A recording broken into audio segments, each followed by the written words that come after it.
درویش کی دعا۔ کچھ عابد و زاہد مسجد میں بیٹھے عبادت کر رہے تھے کہ اچانک ملک کا شہزادہ وہاں آ گیا۔ وہ اس وقت شراب کے نشے میں تھا۔ اس نے آتے ہی عبادت گزاروں کو برا بھلا کہنا شروع کر دیا اور ہر شخص کی توہین کی۔ شہزادہ وہاں سے چلا گیا تو ایک شخص نے اپنے مرشد سے کہا، یہ بد کردار شخص تو اس قابل ہے کہ آپ اسے بد دعا دے دیں۔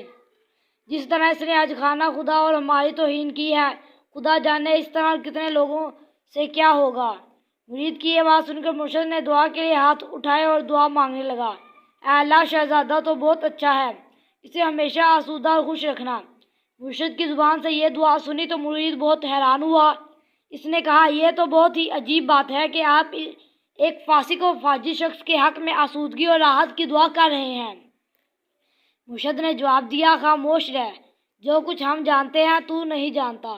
اتفاق ایسا ہوا کہ مرد کی یہ باتیں کسی طرح شہزادے کے کانوں تک بھی پہنچ گئیں اور اس پر اثر ہوا کہ اس نے اس وقت میں نشے سے توبہ کر لی اور اپنے ایک معتمد کو یہ پیغام دے کر مرشد کی خدمت میں بھیجا کہ اگر جناب تشریف لانے کی زحمت گوار کریں تو خوشی نصیبی ہوگی۔